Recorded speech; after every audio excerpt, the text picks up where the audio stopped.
After the night at the gate, the rules quietly shifted.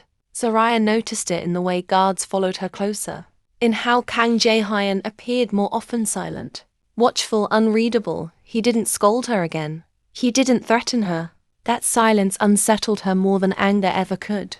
One evening he finally spoke, not about escape, not about ownership, but about betrayal, how power was built by trusting no one, how every scar on his skin had a name and a cost.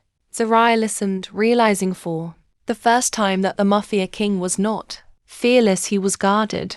And in that understanding, something dangerous happened. She stopped seeing him only as her captor. She began seeing the man beneath the ink.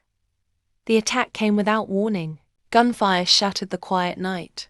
Alarms screaming as chaos erupted through the mansion. Zariah barely had time to react before Jae-hyun pulled her against him, shielding her body with his own. A sharp pain tore through his side as bullets ricocheted off marble walls. He didn't release her, not even when blood soaked his shirt. "Stay down," he ordered, voice strained but commanding.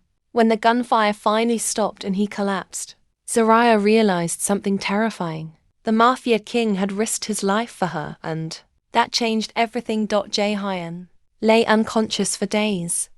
Zariah refused to leave his side, watching the rise and fall of his chest, memorizing the quiet vulnerability of a man feared by thousands. Without his power, without his voice, he looked human, almost fragile. She traced the tattoos on his arm, realizing they weren't symbols of dominance, but survival. Loss etched into skin. Pain turned permanent.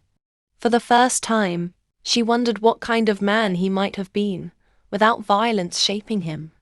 When he finally woke, his gaze found hers instantly. "You should have left," he whispered. "I chose to stay," Zariah replied, and the truth settled heavily between them. From that moment, something softened. Jae-hyun loosened control, not all at once, but enough to matter. Doors were no longer locked. Guards kept their distance. Zariah was given real freedom for the first time.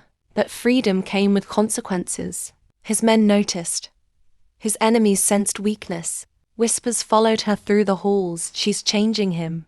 Zariah felt the weight of it daily. Loving the Mafia King wasn't just dangerous. It was destabilizing. An entire empire. Curiosity led her to a locked office she'd never been allowed to enter. Inside, she found documents that made her hands tremble, proof her sale had been orchestrated by Jae-hyun's inner circle to control him, to anchor his loyalty. When she confronted him, the silence was unbearable. "You knew," she said, voice shaking. "I allowed it," he answered quietly. That night, Zariah packed her bags. For the first time since meeting him, Kang Jae-hyun didn't try to stop her, and that hurt more than captivity ever had.